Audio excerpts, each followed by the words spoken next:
ଆମେ ଜିଲ୍ଲାପାଳଙ୍କ ପାଖକୁ ଏଇଥିପାଇଁ ଆସିଥିଲୁ ଯେ ଯୋଉ ବାର୍ଷିକ 3 ମିଲିୟନ ଟନ ମାଲ ଯାଉଛି ଆମର ଏଇଠୁ କଣିହାମାଲ ଠାରୁ ତାକୁ 6 ମିଲିୟନ କୁ ବର୍ଦ୍ଧିତ କରିବା ପାଇଁ ବୋଲିକିରି ଜିଲ୍ଲାପାଳଙ୍କ ପାଖରେ ଗୋଟେ ଆବେଦନ କରିବାକୁ ଯାଇଥିଲୁ। ଏଥିରେ କଣ ଫାଇଦା ହେବ ଅଞ୍ଚଳବାସୀ?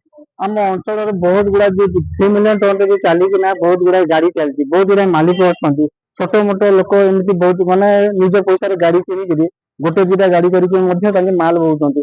ତା ଦ୍ୱାରା ବହୁତ ଗୁଡାଏ ଡ୍ରାଇଭର ସେଠି ନିଯୁକ୍ତି ପାଉଛନ୍ତି।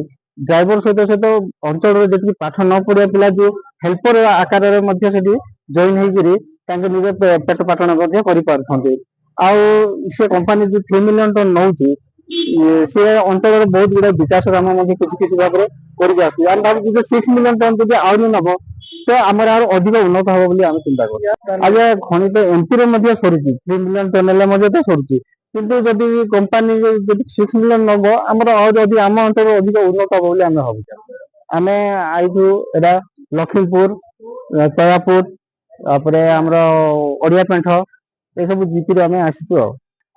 ଆଜ୍ଞା ଗାଁ ଗହଳିର ଏବେ ଦେଖନ୍ତୁ ଯଦି 6 ମିଲିୟନ ଯଦି ହବ, ଯେତିକି ବା ଲୋକ ଅଛନ୍ତି ପ୍ରଥମେ ତ ନିଯୁକ୍ତି ପାଇବେ।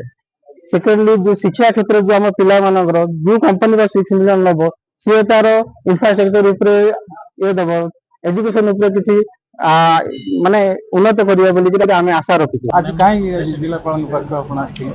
ଜିଲ୍ଲାପାଳଙ୍କ ପାଖରେ ଆମେ ଗତ 2018 ମସିହାରେ ଆମର ଖଣି ବାର୍ଷିକ 3 ମିଲିୟନ ଯାଉଥିଲା ଓଏମସି ଯେଉଁଟା ଖଣି ରପ୍ତାନି କରୁଥିଲା, ତାକୁ ଆମେ କେମିତି 6 ମିଲିୟନ ଏବେ ନେବ ତାକୁ ସପୋର୍ଟ କରିବାକୁ ଅଛି।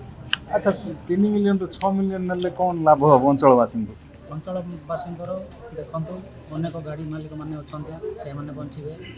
ତା ବାଦେ ଡ୍ରାଇଭର ଭାଇମାନେ ବଞ୍ଚିବେ, ହେଲ୍ପର ମାନେ ବଞ୍ଚିବେ, ବେକାରୀ ସମସ୍ୟା ଦୂର ହେବ।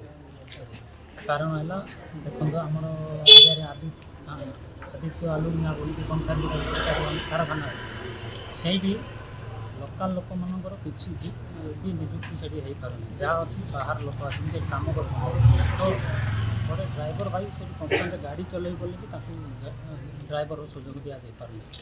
ତ ଆମେ ଭାବୁଛୁ 6 ମିଲିୟନ ହେଲେ ଅଧିକରୁ ଅଧିକ ଡ୍ରାଇଭର ହେଉ କି ଗାଡ଼ି ମାଲିକ ହେଉ ବା ହେଲ୍ପର ହେଉ ସମସ୍ତେ